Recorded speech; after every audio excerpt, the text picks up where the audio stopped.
In this video, I will teach you how to trim video in Premiere Pro. Without further ado, let's jump into the video.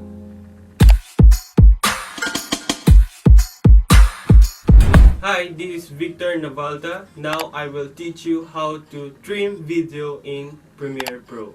Basically, the first step is to drop the footage in the timeline.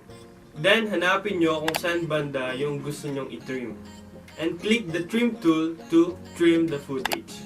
Or you can use keyboard shortcut Ctrl K to trim the footage. So that's it. You can trim your video whenever you want. Subscribe for more tutorial videos like this and comment down below for more questions and concerns. Stay creating. Peace.